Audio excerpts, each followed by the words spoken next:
Querida Morata de Jalón, tenemos muchas ganas de volver a estar con vosotros y caminar por vuestras calles y llegar a la Plaza Mayor, elevar la vista y ver las dos torres que simbolizan dos poderes, el civil y el eclesiástico. A un lado el Palacio de los Condes de Argillo, al otro la iglesia de Santa Ana, los dos edificios del siglo XVII. Pero ¿para qué engañaros? Apreciamos vuestra historia y vuestro rico patrimonio cultural y artístico, pero Morata de Jalón nos excita también el estómago, en especial la repostería, bollos, mantecados y tortas que elevan el alma al cielo, y ese pan que tiene el sabor del pan de toda la vida, hecho en horno de leña, como antaño.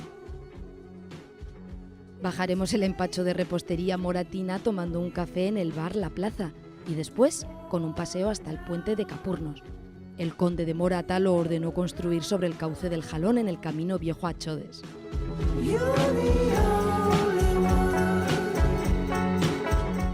Y si fuéramos lo suficientemente atrevidos, intentaríamos aprender los fundamentos básicos de la escalada, porque hoy en día eres, Morata, centro de entrenamiento de referencia para todos los aficionados a la escalada deportiva. Las paredes de roca de las hoces del río Jalón son ideales para los escaladores que empiezan a iniciarse en este deporte.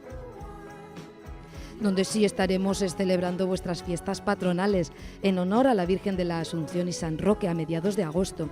Ah, y para Santa Bárbara, las fiestas menores de diciembre, guardadnos torta y un vaso de mistela para poder entrar en calor mientras vemos el encendido de la hoguera. Besos y abrazos para todos vosotros, moratinos y moratinas.